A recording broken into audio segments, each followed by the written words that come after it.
Hello students, आप सभी का स्वागत है आपके अपने यूट्यूब चैनल में एक बार फिर से। जैसा कि हम लोग जानते हैं कि हमने देखा था इस अध्याय के अंदर चैप्टर नंबर अपना 2 चल रहा था, मानव भूगोल के मूल सिद्धांत, जियोग्राफी की आपकी बुक थी और उस बुक का आपका अध्याय नंबर 2 चल रहा था विश्व जनसंख्या घनत्व और वितरण और वृद्धि।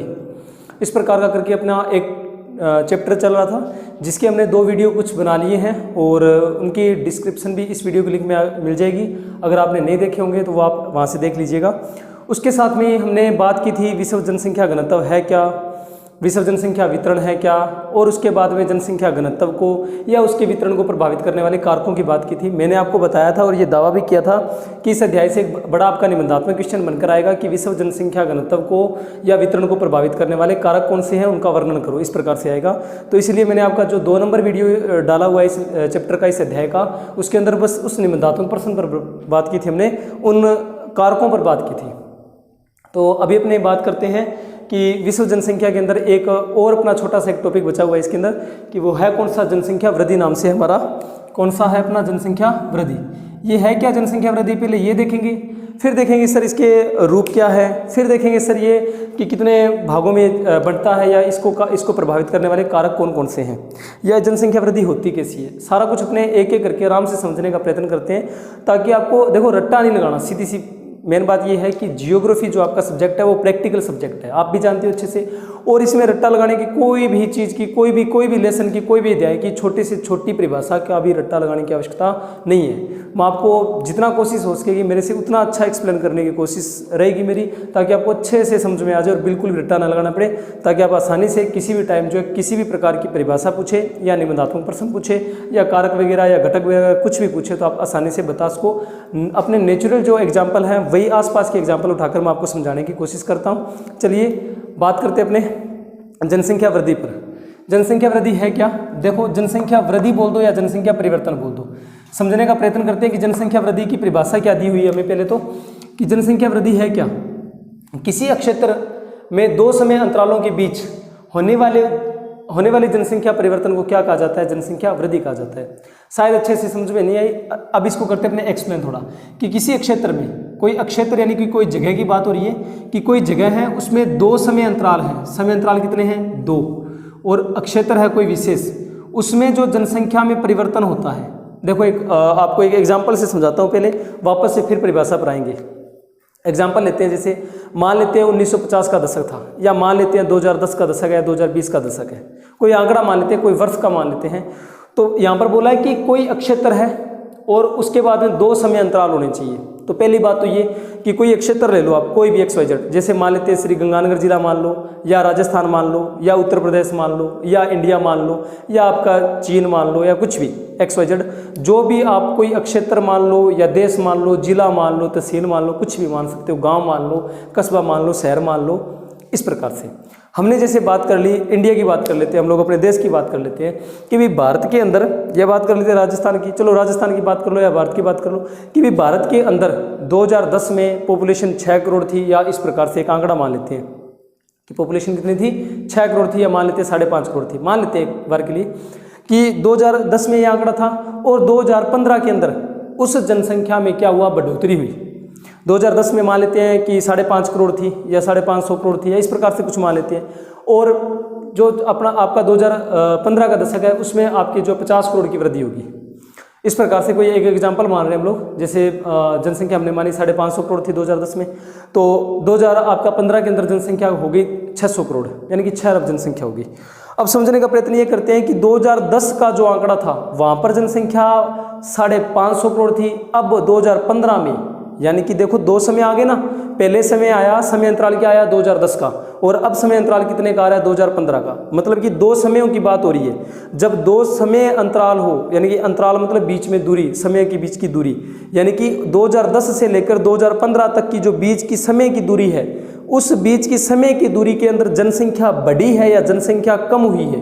जो ये जनसंख्या बढ़ रही है तो भी सीधी सी बात जनसंख्या में परिवर्तन होगा, और जनसंख्या घटेगी तो भी सीधी सी बात जनसंख्या में परिवर्तन होगा। तो क्या है, जो समय अंतराल है, 2 समय अंतराल है, उस समय अंतराल का मतलब होता है बीच की दूरी, तो उस समय के बीच की जो दूरी है, जो ये 5 साल की समय की बीच की दूरी थी, उन 5 साल के अंदर जनसंख्या या तो बढ़ी है या कम हुई है। अभी मैंने जो एग्जाम्पल दिया आपको उसमें मैंने बोला 2010 में 550 करोड़ थी और 2015 के अंदर 600 करोड़ होगी।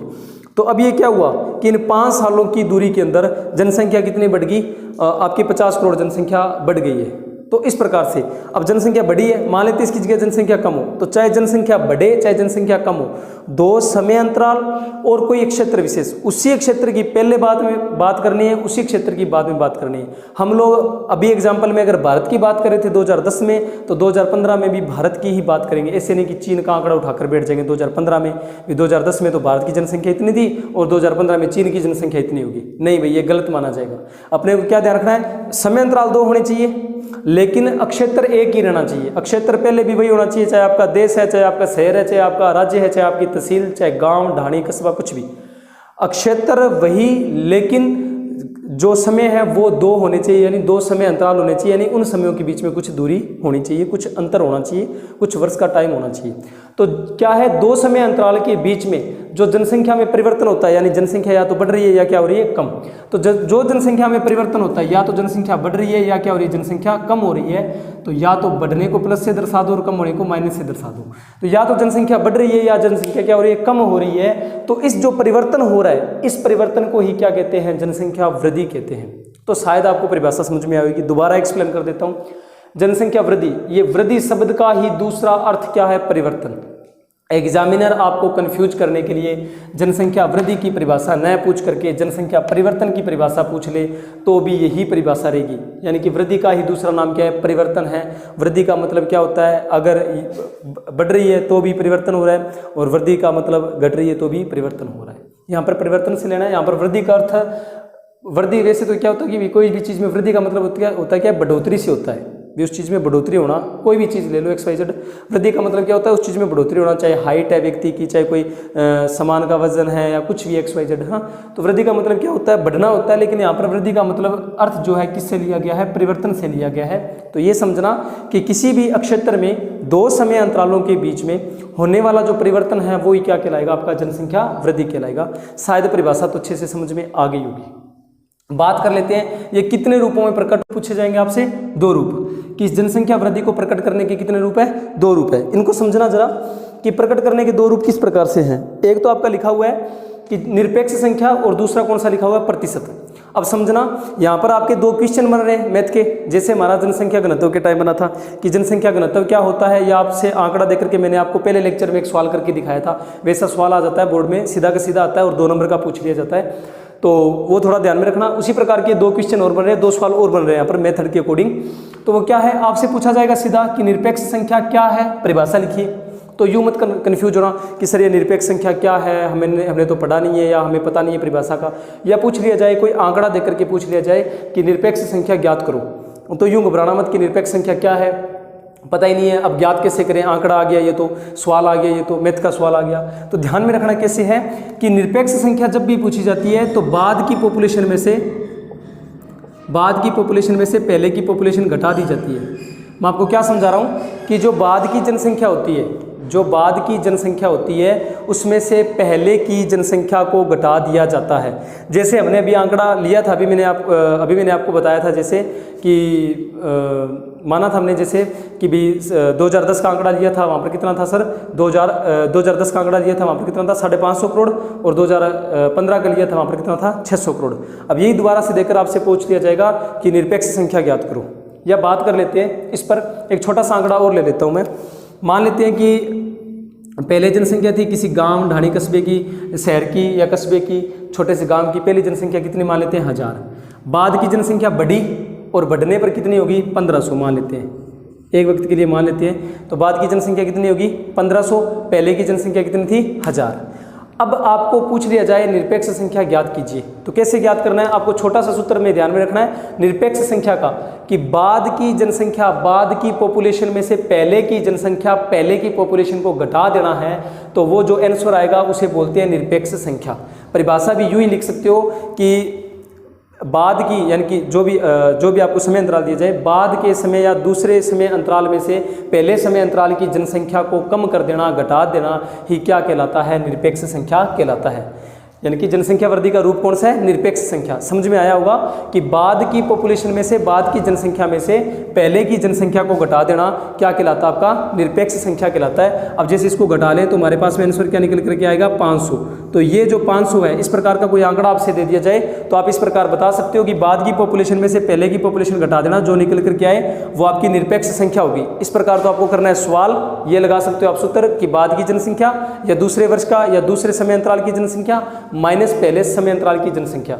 ये इस प्रकार से सूत्र लगा सकते हो और इस प्रकार से इसको सवाल को सरल कर सकते हो। परिभाषा भी यूं ही लिख सकते हो कि बाद की या दूसरे समय अंतराल की जनसंख्या में से पहले समय अंतराल की जनसंख्या को कम कर देना ही क्या कहलाता है? निरपेक्ष संख्या कहलाता है।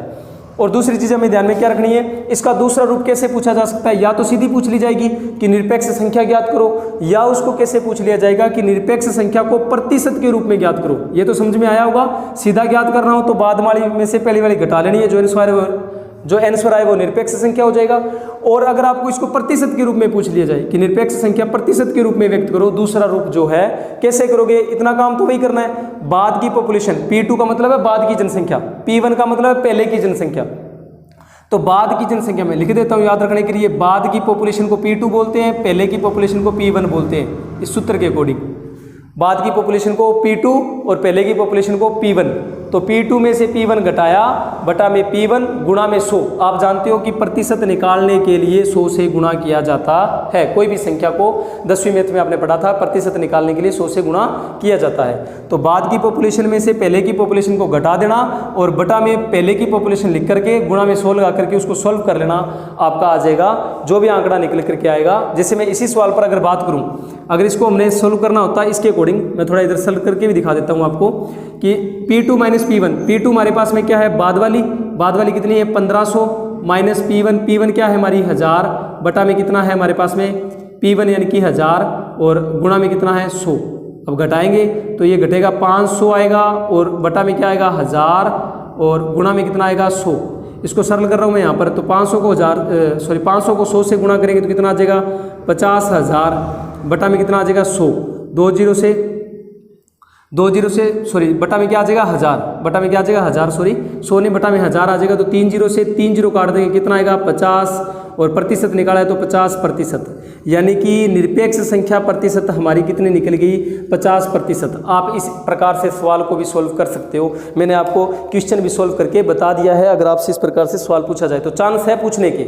सीधा निरपेक्ष संख्या पूछी जा सकती है सवाल के रूप में, उसको प्रतिशत के रूप में भी पूछा जा सकता है। ध्यान रखना, दोबारा से समझा देता हूँ एक बार कि P2 माइनस P1 बटा में P1 गुणा 100, ये तो है प्रतिशत निकालने का। और सीधा निरपेक्ष संख्या का क्या है? बाद की जनसंख्या माइनस पहले की जनसंख्या। सीधा जो आंकड़ा है वो निरपेक्ष संख्या। प्रतिशत निकालने के लिए P2 माइनस P1 बटा में P1 गुणा 100। सोल्व किया P2 यानी बाद की जनसंख्या 1500 ली थी हमने, रख ली, माइनस का माइनस रखा, P1 पहले की जनसंख्या रख ली, बटा में P1 यानी कि पहले की जनसंख्या कितनी थी? 1000 रख ली, गुणा में 100 रख लिया। शायद छोटा दिख रहा होगा आपको वीडियो के अंदर, तो थोड़ी जगह कम है, थोड़ा मैं बोल रहा हूँ तो आप उस हिसाब से इसको रफ कॉपी में लिख सकते हो साथ साथ में, और करके देख लेना एक बार दोबारा सोल्व। तो इसको घटाएंगे तो कितना आएगा अपने पास में? 500 और बटा में कितना आएगा? 1000 गुणा में कितना है? 100। 500 का अगर 100 से गुणा करेंगे 50,000 बनेगा और बटा में क्या है? 1000, और 50,000 पर अगर हम 1000 का भाग देंगे तो निकल कर आएगा 50, और प्रतिशत निकाला था हमने तो ये आ गया 50%। निरपेक्ष संख्या प्रतिशत 50% आ गया।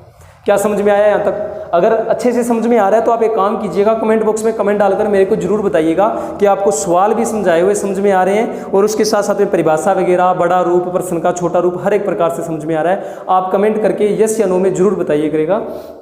बात करते हैं अपने आगे, तो जनसंख्या वृद्धि के जो घटक हैं, जो कारक हैं, उनकी बात कर लेते हैं। जरा ध्यान दीजिए, घटक और कारक हैं क्या? तो घटक और कारक है क्या? हमने देखा था पिछले वीडियो सेशन में, देखा था हमने कि सर जनसंख्या वितरण या घनत्व को प्रभावित करने वाले कारक, मैंने बताया था कारक का मतलब क्या होता है? रीजन, कारण, वही कारक है, उन्हीं का दूसरा नाम क्या है? कारक। अब जनसंख्या वृद्धि के कौन से घटक हैं, कौन से कारक हैं, उनको समझेंगे। उससे पहले एक ये परिभाषा लिखी हुई है, एक कोटेशन लिखी हुई है, इसको समझ लेते हैं क्या दी हुई है ये, कि उस क्षेत्र की, यानी कि किसी भी क्षेत्र की आर्थिक, सामाजिक और सांस्कृतिक विकास का सूचक किसको कहा जाता है? जनसंख्या वृद्धि को कहा जाता है। ध्यान में रखना, दोबारा से समझाता हूँ इस चीज को। क्या कह रहा है ये कि जनसंख्या वृद्धि क्या है? किसी भी क्षेत्र की आर्थिक, सामाजिक और सांस्कृतिक विकास का सूचक होता है। मतलब कि कोई भी एक क्षेत्र है, वहां पर अगर पॉपुलेशन बढ़ रही है या कम हो रही है, अगर बढ़ेगी तो उस क्षेत्र की अर्थव्यवस्था पर समाज पर, उसकी संस्कृति पर प्रभाव पड़ेगा। बढ़ रही है या कम हो रही है, अगर बढ़ने से फायदा हो रहा है तो उसका विकास बोला जाएगा, अगर बढ़ने से लॉस हो रहा है, अर्थव्यवस्था को लॉस हो रहा है, समाज में कोई लॉस हो रहा है, संस्कृति पर कोई बुरा प्रभाव पड़ रहा है, तो उसका विकास हाशमान माना जाएगा, माइनस में माना जाएगा। और अगर बढ़ने से, जनसंख्या बढ़ने से प्रॉफिट हो रहा है तो उसको विकास का सूचक, यानी कि विकास जो है या तो प्लस में आएगा या विकास किस में आएगा, माइनस में। कहने का मतलब ये है कि जनसंख्या बढ़ने से फायदा हो रहा है या घटने से फायदा हो रहा है। तो जनसंख्या वृद्धि दो रूपों में चलती है, या तो क्या होती है प्लस या क्या होती है माइनस।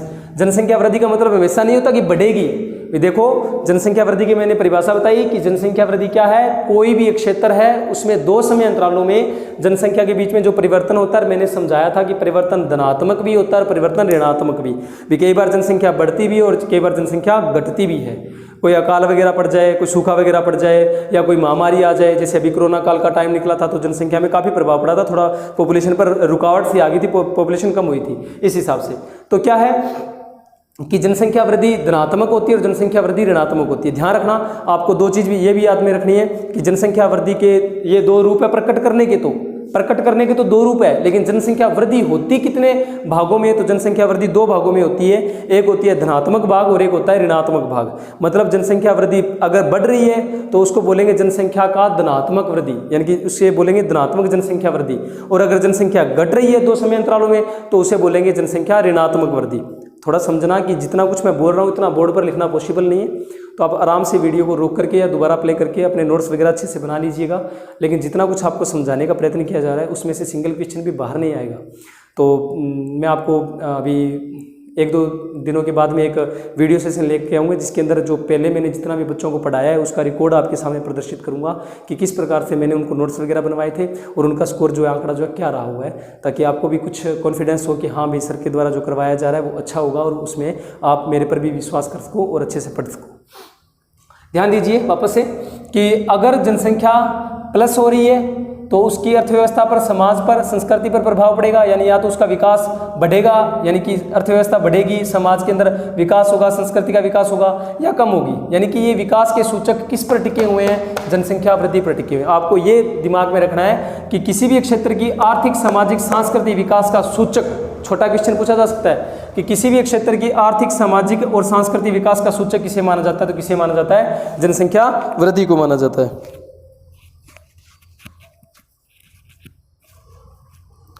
यहाँ तक आपको अच्छे से समझ में आया होगा।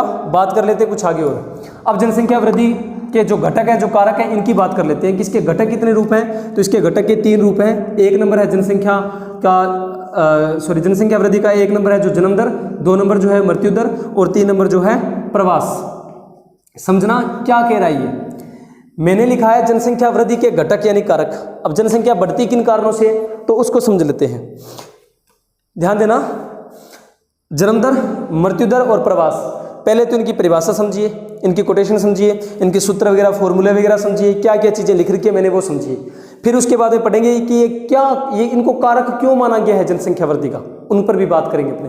पहले इनको अच्छे समझिए कि जन्म दर है क्या, मृत्यु दर है क्या, प्रवास है क्या, ताकि आपको जो बाद में बात बताई जाएगी वो अच्छे समझ में आएगी। पहले समझिए जन्म दर है क्या। तो एक वर्ष में प्रति हजार, ध्यान देना, टाइम की कितने की बात हो रही है, समय अंतराल की कितने की बात हो रही है, एक वर्ष की। तो एक वर्ष में प्रति हजार व्यक्तियों पर जन्म लेने वाले जीवित शिशुओं बोल दो, जीवित बच्चों बोल दो। ध्यान रखना परिभाषा को थोड़ा कि एक वर्ष में प्रति हजार व्यक्तियों पर जन्म लेने वाले बच्चों की संख्या को क्या कहते हैं, जन्म दर कहते हैं। अगर जन्म ले रहे हैं और जीवित बच्चे जो हैं, यानी कि जन्म लेने के बाद कुछ बच्चे मर जाते हैं, तो वो जन्म दर में नहीं गिने जाएंगे, वो मृत्यु दर में गिने जाएंगे। ध्यान रखना दोबारा से कि प्रति वर्ष या एक वर्ष में प्रति हजार पुरुषों पर, प्रति हजार व्यक्तियों पर, पुरुषों की जगह व्यक्ति लिखना ज़्यादा अच्छा रहेगा, कि एक वर्ष में प्रति हजार व्यक्तियों पर जन्म लेने वाले जीवित शिशुओं की संख्या को क्या कहा जाता है, जन्म दर कहा जाता है। यानी कि जन्म दर को हमने छोटे से एक नाम से इंगित किया है, क्रूड बर्थ रेट, यानी कि असंशोधित जन्म दर। उसके बाद बात करते हैं मृत्यु दर की। एक वर्ष में समय अंतराल भाई एक वर्ष, प्रति हजार इधर था, प्रति हजार इधर है, व्यक्ति, बस इतना सा चेंज ध्यान रखना कि यहाँ पर जीवित बच्चों की संख्या अगर बोल दी जाए तो वो तो कहलाएगा आपका जन्म दर। अगर मरने वाले लोगों की संख्या बोल दी जाए तो उसको कहेंगे मृत्यु दर। ये दोनों में अंतर समझ में आया होगा। अच्छे समझना, एक वर्ष में प्रति 1000 पुरुषों पर, प्रति 1000 व्यक्तियों पर जन्म लेने वाले जीवित जो बच्चे होते हैं उनको तो बोलते हैं, उनकी संख्या को बोलते हैं जन्म दर, और जो एक वर्ष में प्रति 1000 व्यक्तियों पर मरने वालों की संख्या होती है उसको बोलते हैं मृत्यु दर। यहाँ तक समझ में आया होगा। छोटा सा नाम इसका है CBR यानी कि क्रूड बर्थ रेट, और इसका नाम है CDR यानी कि crude death rate. Okay friends, अब बात करते हैं इसकी सूत्र की। चलो उसको बाद में करेंगे, थोड़ा प्रवास को समझ लेते हैं साथ साथ में कि एक क्षेत्र से दूसरे क्षेत्र में जाना ही क्या कहलाता है, प्रवास कहलाता है, यानी कि जिसको प्रवास को इंग्लिश में बोला जाता है माइग्रेशन। यानी कि एक क्षेत्र से दूसरे क्षेत्र में जाना क्या कहलाता है, प्रवास कहलाता है। अब ये प्रवास है क्या, जैसे आपको मैं समझाता हूँ, अच्छे से दोबारा ध्यान देना कि क्या होता है। कई बार हम लोग अपने पर ले लेते हैं, हम लोग क्या करते हैं, एक गांव को छोड़कर दूसरे गांव में चले जाते हैं। क्यों चले जाते हैं, क्योंकि कई बार बहुत सारे रीजन होते हैं, हमें उस गांव के अंदर पर्याप्त सुविधा नहीं मिल रही होती है, स्कूल की व्यवस्था नहीं मिल रही, या मान लेते हैं अस्पताल की सुविधा नहीं मिल रही, या अदर बहुत सारे रीजन है, कोई सिंचाई की व्यवस्था नहीं मिल रही, या कोई उद्योग धंधा फैक्ट्री नहीं है हमारे रोजगार के लिए, या हमारी जॉब लग गई, या और भी बहुत सारे रीजन हैं। तो हम क्या करते हैं, उस क्षेत्र को छोड़ करके नए स्थान पर चले जाते हैं। तो ये लिखा है कि एक क्षेत्र को छोड़ करके दूसरे क्षेत्र पर जाना ही क्या कहलाता है, प्रवास कहलाता है, माइग्रेशन कहलाता है। अब समझाता हूँ इसको और अच्छे से कि क्या होता है कि कई बार हम लोग जो क्या करते हैं, एक स्थान को छोड़कर दूसरे स्थान पर चले जाते हैं। तो जिस स्थान से हम लोग जा रहे हैं, अब रीजन मैंने बहुत सारे बता दिए, बहुत सारे रीजन होते हैं जाने के लिए। तो हम जिस स्थान से जा रहे हैं, जिस स्थान से हम लोग निकल रहे हैं, जैसे मैं मान लेता हूँ मैं यहाँ पर रह रहा हूँ, ये 2 गैली गाँव में रह रहा हूँ मैं यहाँ से। तो यहाँ से मैं अगर इस गांव को छोड़ करके मैं श्री गंगानगर जिले के अंदर, मतलब उसी प्रॉपर शहर के अंदर जाकर रहने लग जाऊँ, या राजस्थान के और कोई जिले के अंदर जाकर रहने लग जाऊँ, या इंडिया के अंदर और कोई राज्य में जाकर रहने लग जाऊँ, तो सीधी सी बात ये कि जिस स्थान पर मैं रह रहा हूँ वो स्थान मेरा कहलाएगा उद्गम स्थान। ये परिभाषाएं अच्छे से समझना यहाँ पर, वरना कन्फ्यूज होगे बार बार में। क्या है कि वह स्थान जहाँ पर हम पहले रह रहे थे, पहले रह रहे हैं छोड़ने से पहले जिस स्थान पर रह रहे थे वो स्थान तो हमारा क्या कहलाएगा, उद्गम स्थान। और जिस स्थान पर हम लोग जा रहे हैं, चाहे वो दूसरा गांव है, चाहे दूसरा शहर है, चाहे दूसरा राज्य है, तहसील है, जिला है, देश है, कुछ भी है, तो जिस स्थान पर हम पहले रह रहे थे वह स्थान तो हमारा क्या कहलाएगा, उद्गम स्थान। और जिस स्थान पर हम लोग जा रहे हैं वह स्थान हमारा क्या कहलाएगा, गंतव्य स्थान। समझना, दोबारा से आपको दोबारा से एग्जांपल देता हूँ। मैं यहाँ से जा रहा हूँ तो ये स्थान मेरे लिए, जहाँ पर मैं पहले से रह रहा हूँ, पिछले 5-10 सालों से 20 सालों से रह रहा हूँ, वो स्थान मेरे लिए क्या कहलाएगा, उद्गम स्थान। जिस स्थान पर मैं जा रहा हूँ, मान लेते हैं मैं उत्तर प्रदेश में जाकर रह रहा हूँ, या मान लेते हैं मैं जम्मू कश्मीर में जाकर रह रहा हूँ, कहीं पर भी जाकर रह रहा हूँ, तो जिस स्थान पर मैं जा रहा हूँ, नई जगह पर जा रहा हूँ, वो स्थान मेरे लिए क्या कहलाएगा, गंतव्य स्थान। ध्यान रखना इन स्थानों पर, कन्फ्यूज मत होना। परिभाषा भी पूछी जा सकती है कि उद्गम स्थान और गंतव्य स्थान क्या है, समझाइए, परिभाषा लिखिए। तो उद्गम स्थान क्या, कि कोई भी व्यक्ति जब नए स्थान पर जाने के लिए अपने पुराने स्थान को छोड़ता है तो वो पुराना स्थान उस व्यक्ति के लिए क्या कहलाएगा, उद्गम स्थान कहलाएगा। इस प्रकार से करके परिभाषा लिख सकते हो। और गंतव्य स्थान की परिभाषा क्या लिखोगे कि जब कोई व्यक्ति नई जगह पर जा रहा है पुरानी जगह को छोड़ करके, तो वह स्थान जहाँ पर वो जाकर नई जगह पर जाकर रहेगा तो वह नई जगह जो है उस व्यक्ति के लिए क्या कहलाएगी, गंतव्य स्थान। वह नया स्थान क्या कहलाएगा, गंतव्य स्थान। प्रवास समझ में आया, एक स्थान को छोड़कर दूसरे स्थान पर जाना क्या कहलाता है, प्रवास। प्रवास 2 तरीके से होता है, यह भी ध्यान में रखना। एक होता है स्थायी प्रवास और एक होता है अस्थायी प्रवास। एक होता है स्थायी प्रवास और एक क्या होता है, अस्थायी प्रवास। अब जो स्थायी प्रवास है वो कैसे, जैसे हम लोग क्या करते हैं, अपने प्रॉपर्टी वगैरह को बेच कर ही चले जाते हैं। कई बार अपना घर बार है, जमीन जायदाद है, उसको बेच करके नए स्थान पर चले जाते हैं। तो वो क्या है, हमने उस जगह को परमानेंटली बेच दिया, वहाँ से हमने नाता ही तोड़ दिया, हमने डॉक्यूमेंट चेंज करा लिए, वहाँ से सब कुछ एकदम क्लियर हो गया हमारा। तो वो तो हमारा जो हमने जो प्रवास किया है वो हमारा प्रवास कैसा कहलाएगा, स्थायी प्रवास। कि हमने पहले वाली जगह को एकदम परमानेंट छोड़ दिया है, अब हम वहाँ पर वापस नहीं जाएंगे। अगर जाएंगे तो चलो ठीक है, अभी घूमने चले जाएंगे, वो एक अलग बात है, लेकिन वहाँ पर वापस हम लोग नहीं जाने वाले। ऐसे नहीं कि भी नई जगह पर गए हैं वहाँ पर 10 दिन रहेंगे, पुरानी फिर जगह पर जाकर के महीना रहेंगे, ऐसा नहीं है। तो क्या है, नई पुरानी जगह को छोड़ करके एकदम परमानेंट छोड़ करके जो नई जगह पर जाकर रहते हैं, तो वो तो प्रवास हमारा क्या कहलाता है, स्थायी प्रवास। अस्थायी प्रवास कैसे होता है, अपने पर एग्जाम्पल लेते हैं। जैसे मैं अब रोजाना स्कूल के अंदर पढ़ाने के लिए जा रहा हूँ, अपने गांव से मैं 20 किलोमीटर दूर जा रहा हूँ, 10 किलोमीटर दूर जा रहा हूँ पढ़ाने के लिए, तो ये मेरा क्या है, मैं प्रवास जरूर कर रहा हूँ, एक स्थान से दूसरे स्थान पर जा रहा हूँ, एक क्षेत्र से दूसरे क्षेत्र में जा रहा हूँ, प्रवास कहलाएगा, सीधी सी बात है। लेकिन मेरा प्रवास का रूप कौन सा कहलाएगा?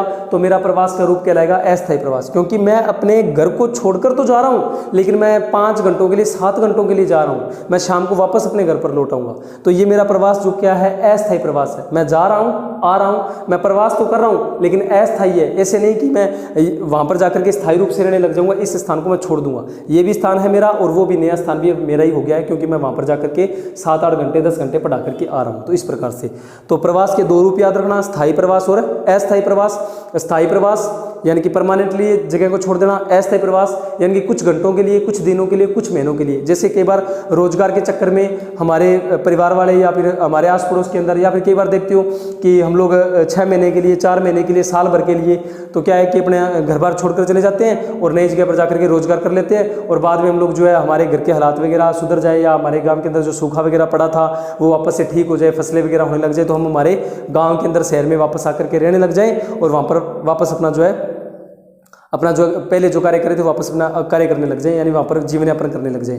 तो ये क्या है, स्थायी जो प्रवास है वो तो परमानेंटली, और अस्थायी प्रवास है वो जरूरी नहीं है 1 दिन के लिए हुआ, 1 घंटे के लिए हुआ, वो आपका 6 महीने का भी हो सकता है अस्थायी प्रवास, वो आपका 1 साल के लिए हो सकता है, वो आपका 4 साल के लिए हो सकता है। वो अस्थायी प्रवास तब तक माना जाएगा जब तक आप उस जगह से अपना नाता नहीं तोड़ देते, तब तक वो आपका प्रवास अस्थायी कहलाएगा। चाहे वो आपका 6 महीने का हो, चाहे वो आपका 2 महीने का हो। कई बार रोजगार के लिए सुबह बेचारा कोई मजदूर निकलता है, वो 2 महीने के लिए बाहर जाकर के काम करके आता है, श्रमिक खान वगैरह में जाकर के काम करके आता है, 6 महीने, साल भर के बाद में घर पर लौटता है। तो वो क्या है, जैसे हमारे फौजी साहब की बात करें, हमारी आर्मी की बात करें, एक इंडियन आर्मी है, बड़े फकर से नाम लेते हैं हम लोग, दिल से सलाम भी है उनको। तो अगर उनकी बात करें हम लोग, तो वो क्या है कि अपना जो घर बार छोड़ करके बाहर रहते हैं, तो वो प्रवास कर रहे हैं, एक प्रकार से उनका प्रवास का रूप है, लेकिन उनका अस्थायी प्रवास है। जन्मे तो यहाँ पर थे ना, 10 साल, 20 साल, 15 साल, 25 साल यहीं पर रहे थे, बाद में जॉब लगने के कारण उनको अपना घर बार छोड़ना पड़ा, देश की रक्षा के लिए घर बार छोड़ना पड़ा, वहाँ पर बेचारे नाइट को ड्यूटी करें, सुबह को ड्यूटी, जो भी है ना। तो वो क्या कर रहे हैं, अस्थायी प्रवास कर रहे हैं। ऐसे तो नहीं कि वो वहाँ पर ही रहेंगे, बॉर्डर पर रहेंगे, एक जगह रहेंगे, ऐसे तो नहीं होगा। वो भाई उनकी फिक्स ड्यूटी है, अभी 15 साल करनी है, 20 साल करनी है, उसके बाद में वो जब भी उनको मतलब उनकी ड्यूटी पूरी हो जाएगी, उसके बाद में वो अपने घर पर वापस आ जाएगी। तो तब तक वो 10-15 साल का प्रवास जो उनका माना जाएगा वो अस्थायी प्रवास माना जाएगा। यहाँ तक शायद समझ में आया होगा। दोबारा से सुन लो, एक क्षेत्र को छोड़कर जाना, एक क्षेत्र से दूसरे क्षेत्र में जाना प्रवास। जिस स्थान से जा रहा है वो स्थान उद्गम स्थान, जिस स्थान पर जा रहा है वो स्थान गंतव्य स्थान। अब बात कर लेते हैं उत्प्रवासी और अप्रवासी की, समझना क्या है। 2 चीजें हैं, उत्प्रवासी और अप्रवासी। अच्छे से ध्यान रखना, पूछा जाता है, आराम से ध्यान रखना।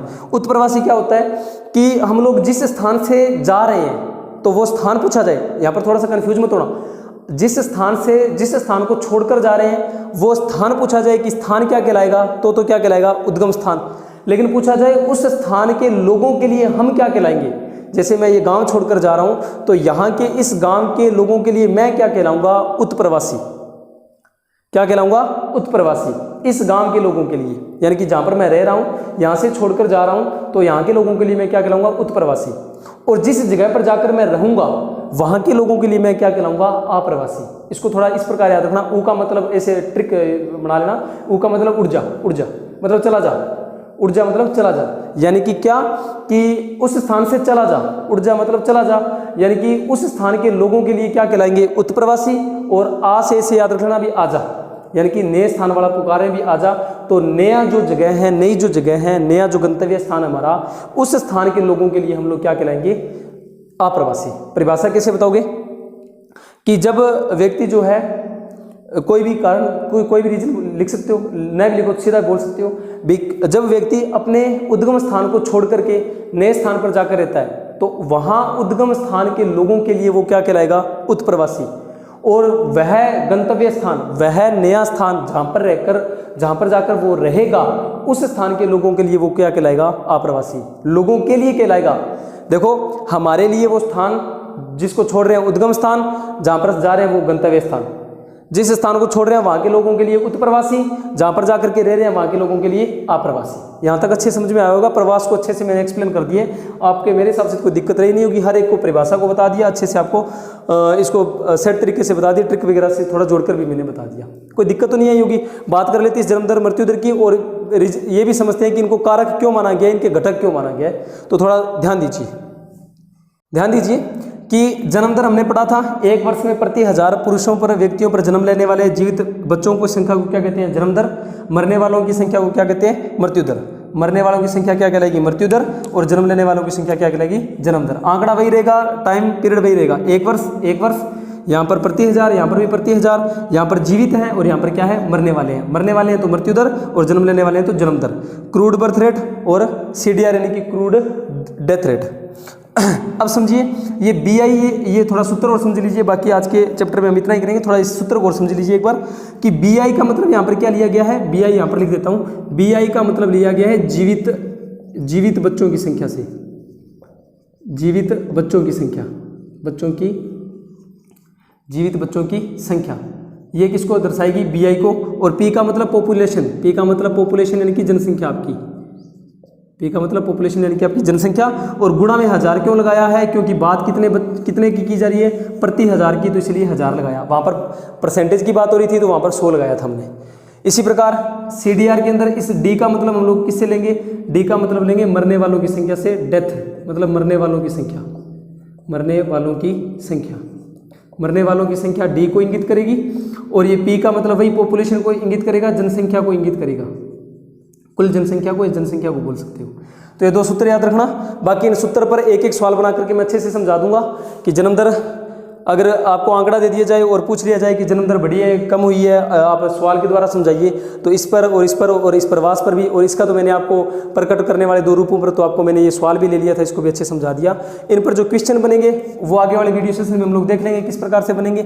बाकी आपको समझ में आ गया होगा जन्म दर क्या है, मृत्यु दर क्या है, प्रवास क्या है। अब इस जनसंख्या वृद्धि के घटक क्यों मानेंगे, इस बात को और छोटा सा समझ लो कि देखो सीधी सी बात है, जनसंख्या वृद्धि मतलब परिवर्तन। जन्मेगा बच्चा, जन्म दर, जन्मेगा बच्चा तो जनसंख्या में तो परिवर्तन होगा कि नहीं होगा, इसलिए इसको घटक माना गया। मरेगा तो भी जनसंख्या में परिवर्तन होगा कि नहीं होगा, इसलिए इस मृत्यु दर को भी इसका घटक माना गया, कारक माना गया, कारण माना गया। प्रवास को क्यों माना गया? एक स्थान को छोड़ रहा है तो वहां पर जनसंख्या कम होगी, परिवर्तन हो रहा है जनसंख्या में, घटक माना गया। नए स्थान पर जाकर के रह रहा है, वहां पर जनसंख्या बढ़ेगी, परिवर्तन हो रहा है वहां की जनसंख्या में, तो इसलिए इसको घटक माना गया। नई जगह पर जाकर रह रहा है, परिवर्तन होगा, नई जगह पर परिवर्तन हो जाएगा, और जिस स्थान पर को छोड़ रहा है वहां पर भी परिवर्तन हो जाएगा। 2 जगह परिवर्तन हो रहा है, देख लो। और ये देखो हमने बहुत सारे रीजन बता दिए। और एक जैसे एक नॉर्मल से एक छोटा सा एग्जांपल आपके घर परिवार में हमारे होता है कि हमारे जो बड़ी कोई माता बहन है, जो भी मतलब बहन की बात कर लेते हैं, हमारे घर के अंदर जो बड़ी कोई बहन है, सिस्टर है या छोटी है, वो क्या करती है, जैसे मैरिज वगैरह कर दी जाती है उसकी, तो वो अपने गाँव को, अपने शहर को छोड़कर नए स्थान पर चली जाती है। तो ये भी एक रीजन है, ये आप लिख सकते हो उनके कारणों में कि प्रवास के अंदर, प्रवास किन किन कारणों से होता है। तो प्रवास के अंदर ये भी रीजन बता सकते हो कि विवाहित होने पर भी वहाँ की जनसंख्या पर प्रभाव पड़ता है, कि किसी गांव में मान लेते अगर जो जनसंख्या है उसमें महिलाओं की संख्या ज़्यादा है, तो वहाँ पर क्या होगी, अगर वो महिलाएं विवाहित होकर अगर नए स्थान पर जाएगी तो वहाँ पर उस स्थान से महिलाओं की संख्या कम हो जाएगी, यानी कि वहाँ पर जनसंख्या वृद्धि दर ऋणात्मक हो जाएगी। और जिन जिन स्थानों पर जा रहा है वहाँ पर जनसंख्या वृद्धि दर क्या हो जाएगी, धनात्मक हो जाएगी। यहाँ तक आपको अच्छे समझ में आया होगा। तो मेरे हिसाब से मैंने पूरा 100% करवाने की कोशिश की है। अब आप लोग एक छोटा सा काम कीजिएगा, आप कमेंट बॉक्स के अंदर कमेंट डाल करके इतना जरूर बताइएगा कि सर आपका पढ़ाया हुआ अच्छे समझ में आ रहा है, क्योंकि इससे क्या होता है, एक मोटिवेशन मिलता है। और एक टीचर को सबसे ज़्यादा जरूरत है मोटिवेशन की। अगर उसको वो अगर मोटिवेट हो रहा है, अगर वो मोटिवेट होगा तो आपको पूरा 100% देने की कोशिश करेगा। और यही हर एक टीचर पर लागू होता है, मेरे पर नहीं, हर एक टीचर पर लागू होता है। अगर मेरे को यूँ लग रहा है भी हाँ मेरा पढ़ाया हुआ बच्चों को समझ में आ रहा है, अगर आपके कमेंट आ रहे हैं भी हाँ सर समझ में आ रहा है, अगर कमेंट ऋणात्मक आ रहे हैं आपके, नेगेटिव आ रहे हैं आपके, आप ये बोल रहे हो सर यहाँ से इतनी बात नहीं समझ में आई, इतनी बात मेरे को दोबारा समझाओ, तो इससे क्या होगा, 2 प्रॉफिट होंगे। एक तो देखो अगर आपके प्लस पॉइंट आ रहे हैं, अच्छे समझ में आ रहा है, तो मेरे को मोटिवेट मिलेगा, मैं अच्छा और पढ़ाने की कोशिश करूंगा। अगर आपको कहीं से नहीं भी समझ में आ रहा और आप कमेंट बॉक्स में लिखकर बता रहे हो सर यहाँ से समझ में नहीं आया, तो उतना भाग का, या फिर मैं दोबारा से कभी कोशिश करूंगा जब भी टाइम मिलेगा, सिलेबस आधा हो जाए पूरा हो जाए, जैसे भी टाइम मिलेगा हम लोग टाइम निकाल कर उतने भाग का, या जो भी आपकी क्लास रहने वाली है वो उतनी क्लास जो है दोबारा से और बेटर तरीके से करवाने की कोशिश की जाएगी। ओके फ्रेंड्स, तो जो भी आपका हो सुझाव कि सर समझ में आ रहा है, वीडियो वगैरह ज़्यादा लंबे तो नहीं है, या थोड़ी क्लास को और लंबी करनी है, जैसे अभी पिछले कुछ 1-2 वीडियो के अंदर बच्चों के कमेंट आए थे कि सर आप क्लास जो है छोटी डाल रहे हो, थोड़ी क्लास को लंबी करो। यानी कि उस बच्चे का कहने का मतलब ये था कि सर आप जो है चैप्टर जो है वो 2 या 3 क्लासों में पूरा करवा दो, ज़्यादा लंबी क्लासेस मत रखो, मतलब जो ज़्यादा क्लासेस मत रखो, क्लासों को चाहे लंबा रख लो। मतलब वीडियो जो है शायद मैंने 20 मिनट के या 25 मिनट की वीडियो डाल रहा हूँ अभी मैं, तो बच्चे का कमेंट आया था कि सर आप क्लास को चाहे बड़ी रख लो लेकिन जो चैप्टर है उसको जल्दी करवाने की कोशिश करो। तो भी आपका इस समस्या का भी समाधान किया जाएगा। थोड़ा सा प्रयत्न चल रहा है अभी, तो जैसे ही क्या थोड़ा सा और सुधार हो जाएगा उसके बाद में आपकी जो भी आपका अध्याय होगा उसको 2 या 3 दिनों में पूरा करवाने की कोशिश रहेगी, ताकि आपका कोर्स भी जल्दी हो जाए। क्योंकि मेरे को भी पता है आपको पढ़ने ये नोट्स बनाने के साथ साथ में उनका जितनी बार रिवीजन करोगे तभी जा करके आपके पूरे में से पूरे मार्क्स आ पाएंगे। ओके फ्रेंड्स, तो आज के लिए इतना ही, धन्यवाद। तो आप कमेंट करके कमेंट जरूर बताइएगा, और अगर आपको अच्छा लग रहा है पढ़ाया हुआ तो आप अपने चैनल को सब्सक्राइब कीजिएगा। आपके अपने भाई बहन फ्रेंड्स वगैरह सर्किल वगैरह स्कूल का जो क्लासमेट है उसको सबको शेयर जरूर कीजिएगा। Okay friends.